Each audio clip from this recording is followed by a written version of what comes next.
Hello, college football junkies. Big D is back as we start off championship week with an episode.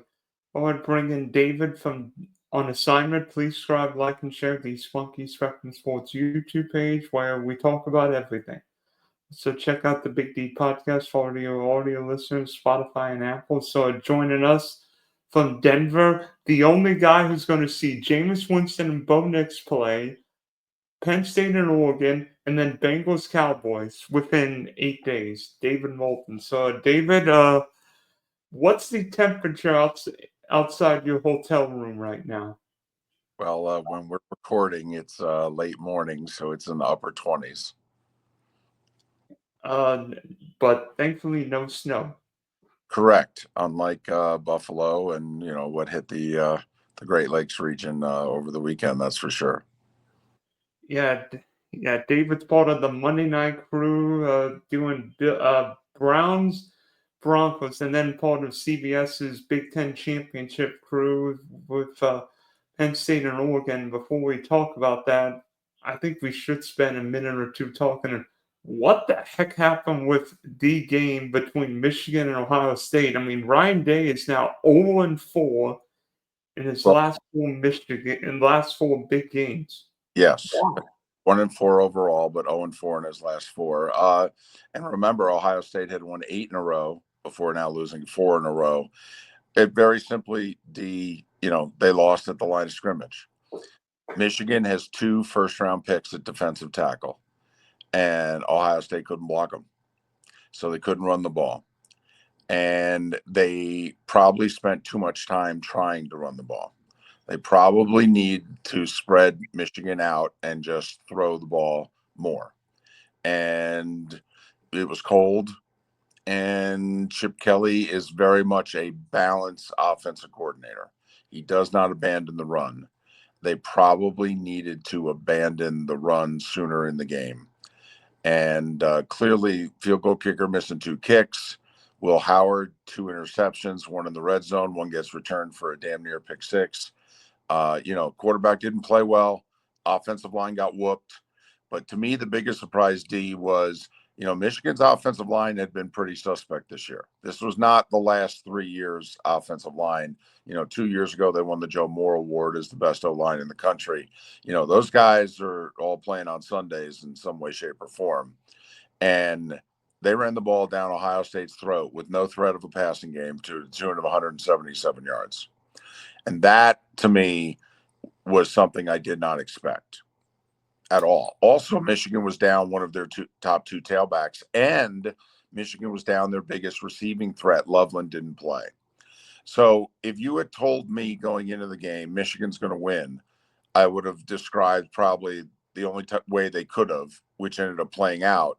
But then if you had said to me, hold on, before you describe it, they're going to throw the ball for 62 yards and they're going to throw 2 interceptions, I would have said, well, then obviously they're going to lose. So this is an epic win. Epic. They'll talk about it for 50 years. And a 21-point dog, biggest dog, I guess, in series history. And D, I said it on the show this morning that to me, it kind of feels like John Calipari near the end at Kentucky. That when he lost to Oakland in the tournament, we didn't know how quickly the end was going to come, but we knew that his reign at Kentucky was over. And it turned out he just needed Arkansas to appear about 3 weeks later, and he left. And I kind of feel the same way, D. It's over for Ryan Day in Columbus. We just don't know when. Yeah, and also Will Johnson was out for Michigan, so you take away a top 10 corner and makes it Ohio State's offense should have had a field day against Michigan's secondary. Well, I don't know about a field day, but they should have done more than they did. I mean, they have NFL wide receivers, and part of that's on Chip. Part of it's on Will Howard. Howard took a big hit early in the game, and I wonder if it affected him the rest of the game because he clearly wasn't good enough. Do you think Will Howard might have been concussed with that one hit that knocked him a little loopy? Yeah, I mean, he missed a couple plays. Who knows? But he was not good, and Ohio State should have been able to overcome it. But it's funny when a team's strengths match up perfectly with another team's biggest question mark. And Ohio State had issues on the offensive line at center and at left tackle. And it maybe didn't rear its ugly head against other teams, but Michigan's got 2 top 15 picks at defensive tackle, and it reared its ugly head. I'm beginning to wonder if Ryan Day is going to be. I'm beginning to wonder if Ryan Day is going to become like Mark Richt at Georgia, because Mark Richt could recruit, he could win games, but he could never win the big game. Is that who Ryan Day is becoming? Well, in Ryan Day's case, he can't win the game. He's taken them to a national championship game. He's taken them to a national semifinal. But ask John Cooper, you have to win the game. Period. You can't lose it as a 3-touchdown favorite also at home. I mean, you just can't. And you can't justify it. You just can't. So, I mean, if you were to, and they're going to make the playoff, although I think they lost a home playoff game out of the deal. I have a feeling they're going to end up as like the 9 or the 10 seed now. Yeah, 9 seed's the one you don't want to be. Yeah, maybe. But, then again, there aren't many teams more talented than them. I mean, the irony is they could regroup here. They're not going to play a game for 3 weeks. They could regroup and be as dangerous as any team in the tournament. But, if he doesn't make it to the national championship game, they're going to be looking to get rid of him. Now, I have no idea who, the Notre Dame head coach went to Ohio State.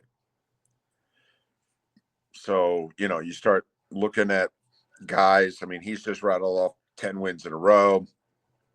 What if Marcus Freeman wins a couple playoff games? I just think it's over for Ryan Day unless something dramatic happens. That the reason they're not getting rid of him now is $37 million. The buyout's $37 million, and they don't want to spend it. And I don't blame them. But I just don't think that the powers that be there are going to remember, they stayed with John Cooper for like 15 years. I don't think they do that here. Ohio State spent $20 million on this roster. What's another $37 million? Well, but that's part of why they don't want to get rid of them. They're like, listen, to restack the roster, we're going to have to spend $20 million on payroll. So I also have to get rid of a coach for 37. Now next year's team's costing me 60+ million. So I think they're caught. The other thing is, you got to have a guy. It's one thing for you to say, get rid of Moulton. Okay, that's fine. But you got to have somebody to replace Moulton. Okay. And until you have that person, and who is it, D? Seriously. I mean, this is a big man's job here. It's a big job. Who are you going to give it to? It's probably the biggest job in college football. Well, that in Alabama. Yeah. Who are you going to give it to? Maybe Dan Lanning. Okay. Yeah. Offer it to Dan Lanning. It'd be interesting if you take it. I mean, he doesn't lack for anything at Oregon. Doesn't lack for facilities. Doesn't lack for money. He's obviously proven he can get players. So if Dan Lanning says no, Marcus Freeman. I mean, seriously, it's a short list here. I mean, is Lane Kiffin even good enough for Ohio State? Lane Kiffin hasn't won the big game in Oxford. Well, but then again, I mean, you look at the last 2 hires that really worked out. Excuse me. Obviously, I'm battling a cold. Jim Tressel, who had won big at a lower level, but in Ohio.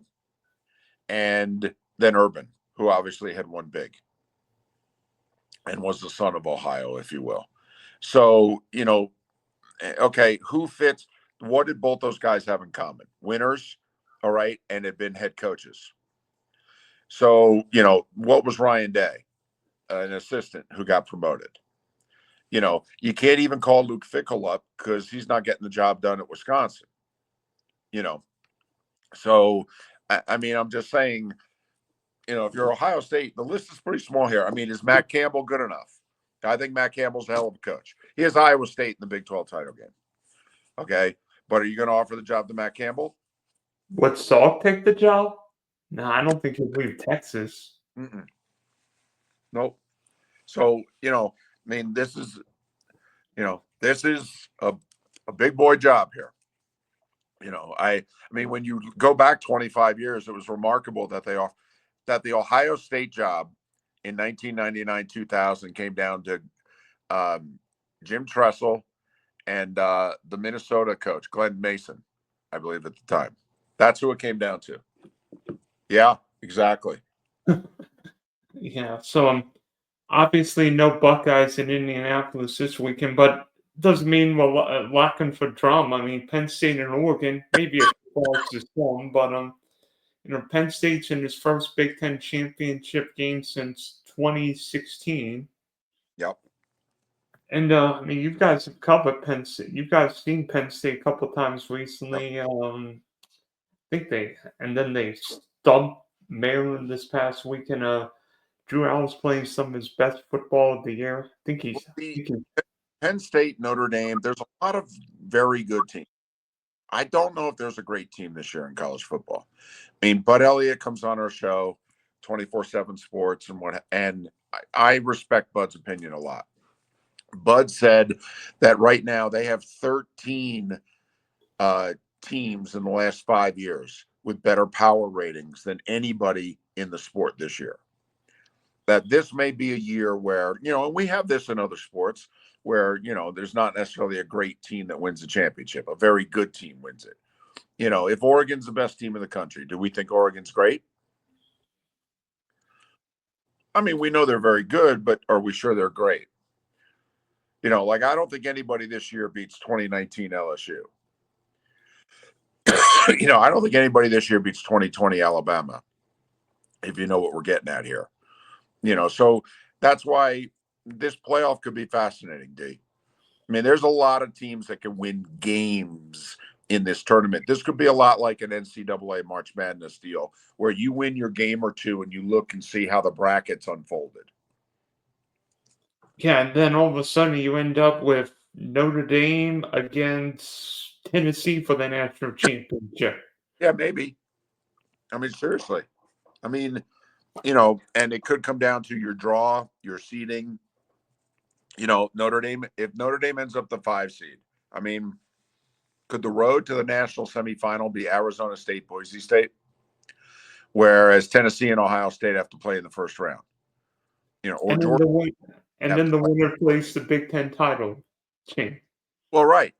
So, we never thought college football would have a March Madness feel to it.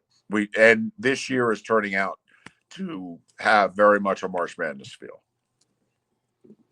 Well, I mean, with Penn State's offense, I mean, Drew Allen's played really well, but Penn State, we know Penn State's biggest passing weapon is Tyler Warren. I mean, this guy's unbelievable. Yeah, but also Penn State, you just criticize Ryan Day and can't win the big game. Well, neither can Penn State. And is Penn State explosive enough? Is Notre Dame explosive enough? Notre Dame's balanced. Penn State's balanced. But is there any explosiveness to either? Particularly from the wide receiver position. Right. Right. Whereas, and that's where you look at Ohio State and you go, my goodness, there's explosiveness everywhere. How could you guys not have been explosive on Saturday?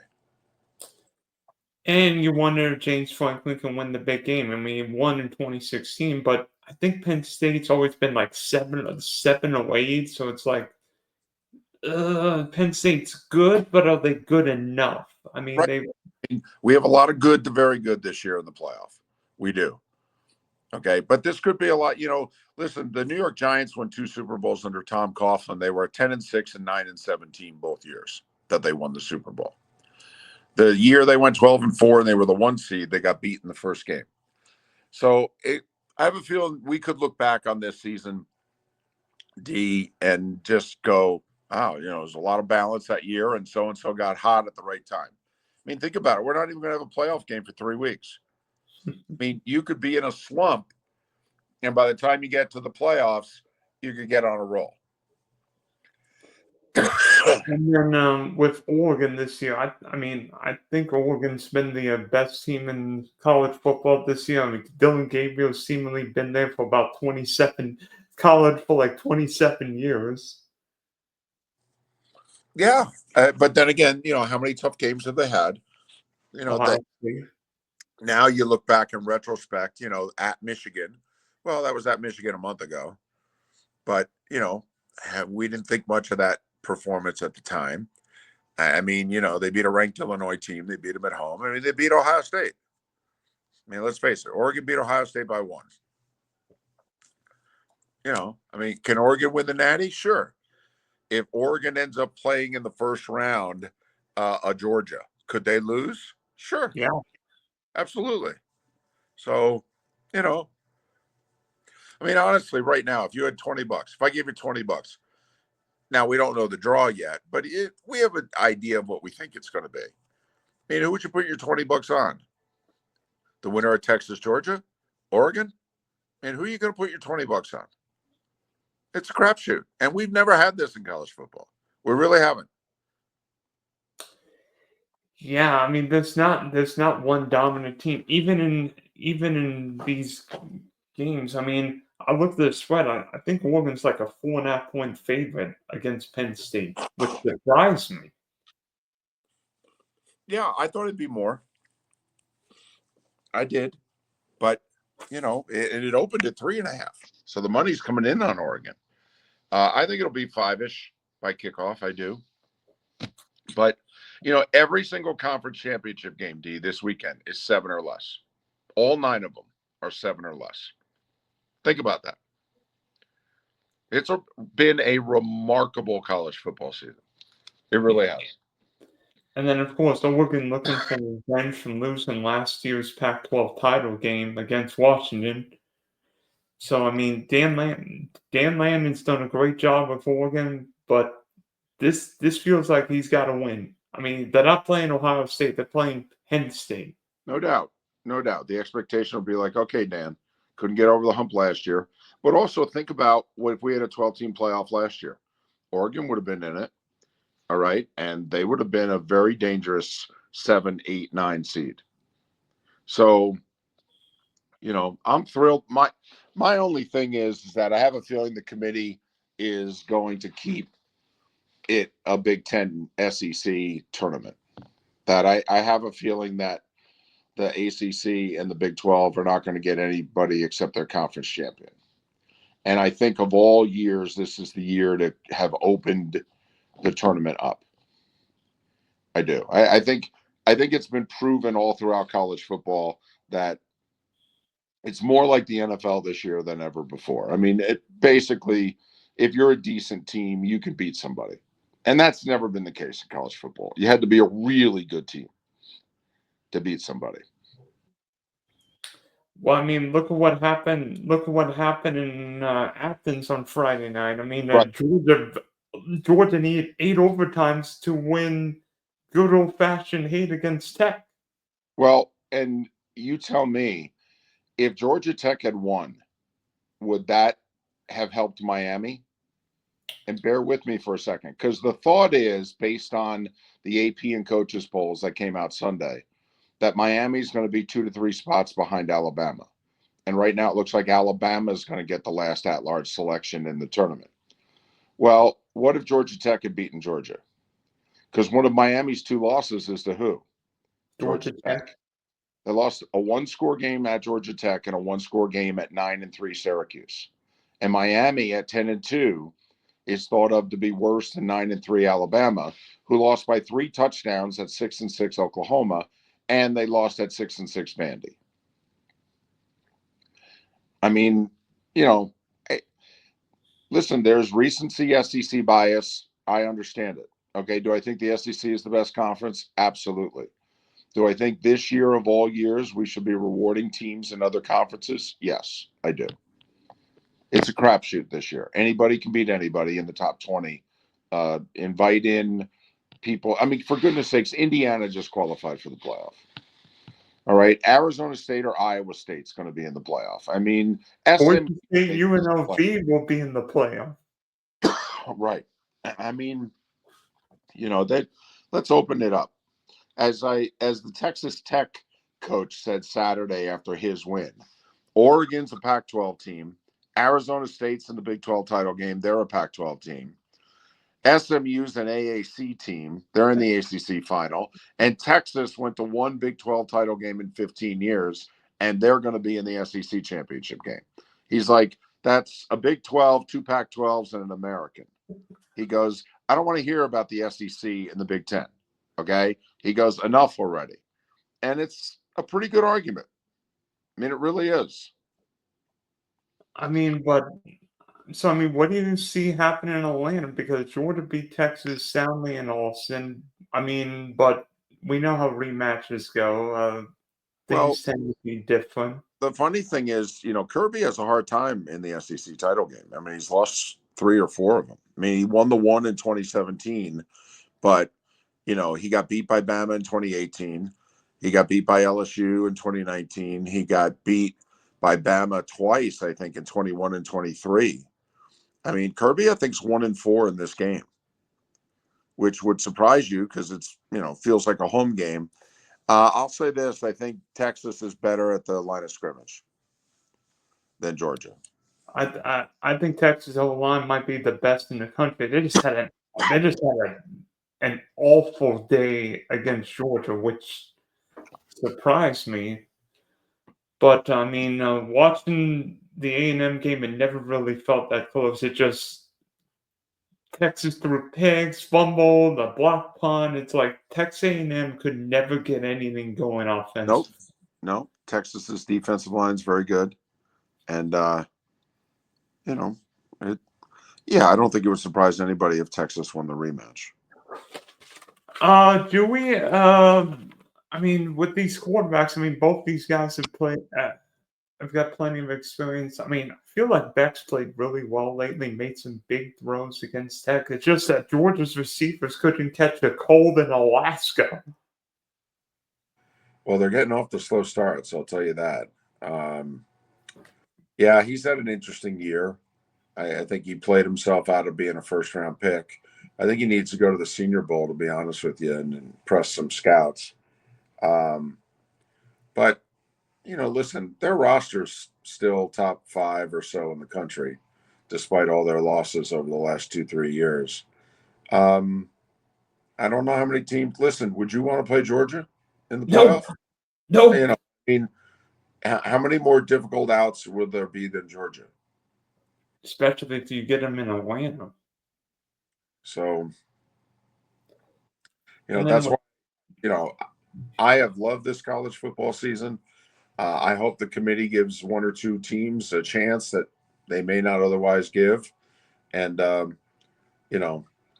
we're probably going to have 1 or 2 Big Ten SEC first-round matchups where it'll be fascinating that one team has to go on the road to play the other. And then with Texas, Quinn Hughes, I'm not sure he looked 100% in College Station. I mean, do we see a little more Arch Manning in this game? I don't think so. It's a fine line. You only bring in Arch to do things that Quinn can't do, like when they brought him in to run that play where he scored the touchdown on. It's a lot like how Urban handled Chris Leak and Tim Tebow. He used Tebow not in place of Leak. He used Tebow to do things that Leak couldn't do. And I don't know what it is that Arch does that Quinn can't do, except for a little more mobility. And Arch's time is coming, and he's patient. He's fine. It's the ultimate secret weapon, though. I mean, but I think Arch will be playing next year. Yeah, I was going to say it's Quinn's team, though. That's the other thing. You don't pull your quarterback unless he's hurt. It's his team. It's been his team for over 2 years. And then the ACC title game, Clemson and SMU. Does this feel like winners advance and loser going home?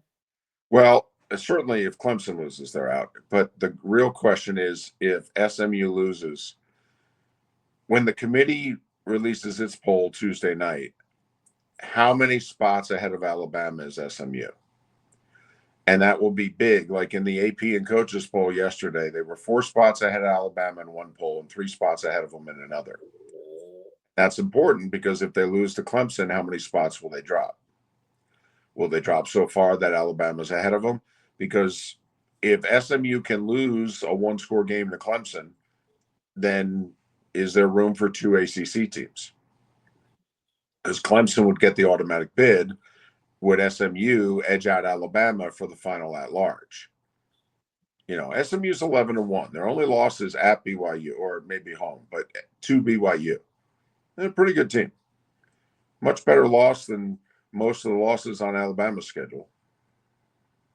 So that to me, there's two things to look for. Alabama, South Carolina, Miami. How are they ranked? Because whoever's ranked the best, obviously, is the leader in the clubhouse to get the last at-large spot. Unless Clemson upsets SMU, then how many spots can SMU drop and still be ahead of the other three? I think Miami's out, even though Miami lost to two. Miami's record is an interesting one. Miami played 6 bowl teams on the road and went 4-2. Alabama played 4 bowl teams on the road and went 1-3. And yet the feeling is that Alabama is just a lot better. Alabama lost to Oklahoma and they lost to Vanderbilt. All right. Miami lost at Georgia Tech and at 9-3 Syracuse. That's why I said if Georgia Tech had beaten Georgia, would Miami be in the playoff? Or would the second ACC team absolutely be in the playoff no matter what? I mean, that game may have more impact than we thought. Is there a chance South Carolina jumps Alabama? Because even though Alabama beat the Gamecocks, it was 2 points, and South Carolina's finished the season really well, beat Clemson with that pick at the end of the game. Dylan, do you have faith that the committee would leapfrog Alabama with South Carolina? No, I know the committee. No. Okay. Until proven otherwise. Now, you could argue 6 in a row to end the season, winning at Clemson. I mean, you could just flat out say, I don't think Alabama at this point in time could go do that. Identical records. Yeah, one team beat the other at home by 2, but with the way they finished the year, I mean, the committee can do whatever they want. They can make up whatever excuse they want. They can. And quite frankly, D, going forward, the committee is going to have to make some excuses. We've got huge conferences, so we're going to have unbalanced scheduling. So how do you break ties in conference, whether they play head-to-head or not? How are you going to break ties with one conference against the other? A 2-loss team in the ACC versus a 3-loss team in the SEC. Does that make them even? Does that make the SEC team ahead of them? Okay. Or no, the 2-loss team's ahead of the 3-loss team. I mean, this is the future of college football for the committee. We're going to have unbalanced scheduling forever. So they're going to have to make these difficult choices. You might as well start now. That's why, to me, if I'm on the committee, I'm in favor of giving more schools more of an opportunity this year because I think the season has earned it.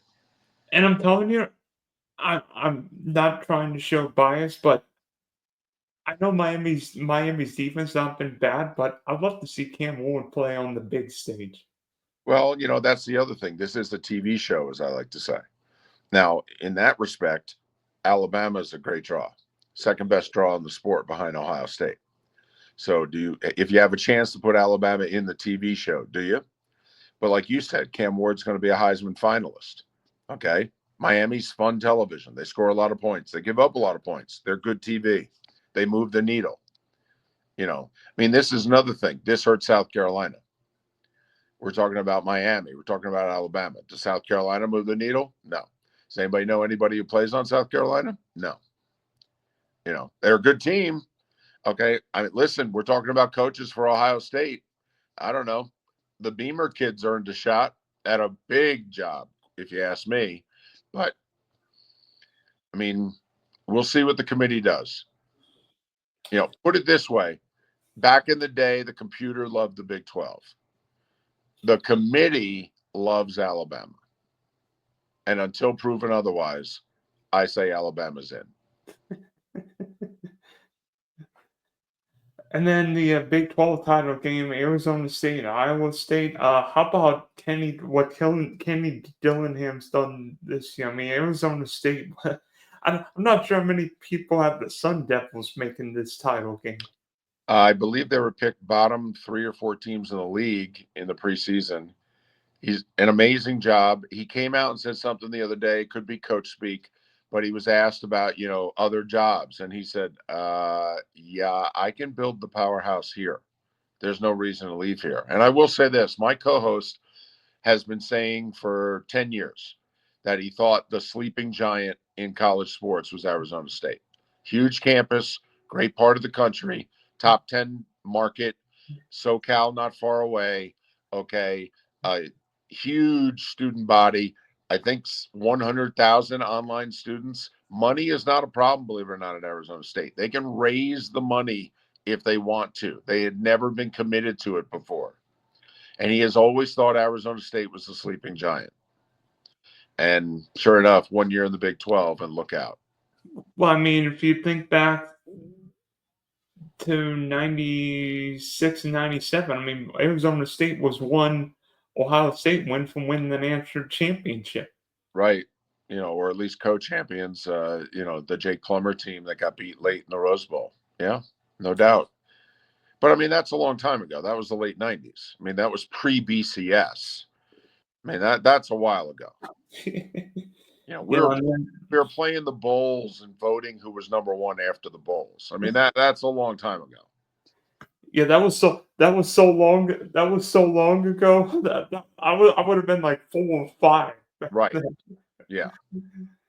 And then Iowa State, Matt Campbell, I think another underrated coach. Iowa State's in his second Big 12 title game, lost in 2020. I mean, and Iowa State's got 2 really good receivers in Jane Higgins and Jalen Noels, And they also 2009.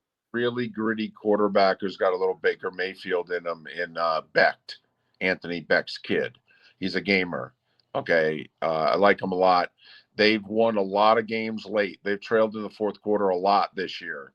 And, do I think Arizona State's playing better than Iowa State right now? I do. I favor them in the game. But I will say this, if it's close in the fourth, Beck and the Cyclones have found ways to win far more often than lose. Is the Big 12 champ the 4th bye team, or is that potentially Boise State if they beat UNLV? Well, in the coaches and AP poll that came out Sunday, Boise State was 10th in both. Arizona State was 14th in both. So you tell me, if Arizona State beats Iowa State, is that enough to move ahead of Boise? And Boise State's only loss is to Oregon by a touchdown. It might even be a field goal. Yeah. They lost late on a score. Right. I think Boise State's going to be no worse than the 4. I think it's possible if Clemson upsets SMU that Boise State could be the 3. They could be the 3rd highest ranked conference champion, and the Big 12 and the ACC champs could battle it out for who's the 4 and who gets seeded 11 or 12. That would be interesting because who would Clemson's best win be against other than SMU? Well, I mean, it's a pretty good win to win on a neutral field, top 10 team at the end of the year. But no, Clemson had a very favorable schedule this year. Very. And in Clemson's 2 SEC showdowns, they've blown out Atlanta, lost to South Carolina. So Right. And that's part of the reasoning the SEC is using that Bama should get in over Miami or over SMU. So we'll see. I mean, it's a lot like statistics. If you stare at them long enough, they tell you what it is you want them to say. I mean, that's the committee. The committee, they can rationalize this however they want. We saw last year.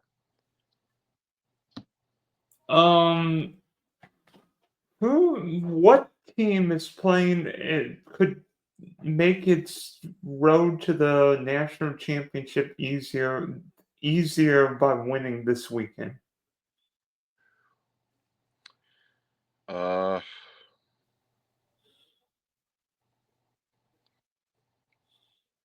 I think it's Boise.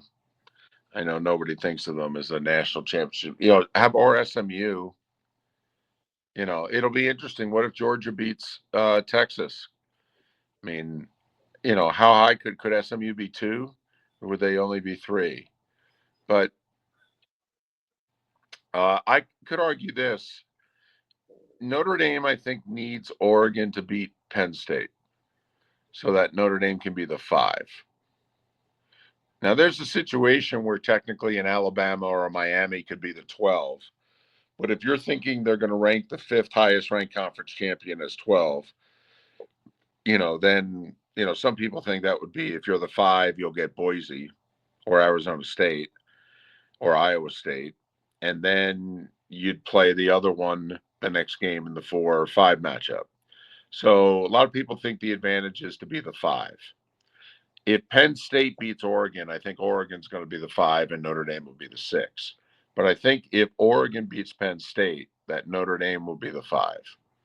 So I don't know how much Oregon will help their chances by winning the national title, by winning Saturday, but I actually think they could help Notre Dame's. Yeah, in a way, I think Texas might be the team that could improve its chance, because what if Texas loses? I mean, Texas played the far easier side of the SEC schedule. They would have lost against Georgia twice. I mean, Texas could end up Well, but behind. I think they'll drop no worse to like 6. So, you know, it depends if you think that'll, you know, how much of an advantage is it to be the 2 versus the 6? You know, if Maybe, loses, Georgia becomes the 2, and they probably just switch spots with Texas.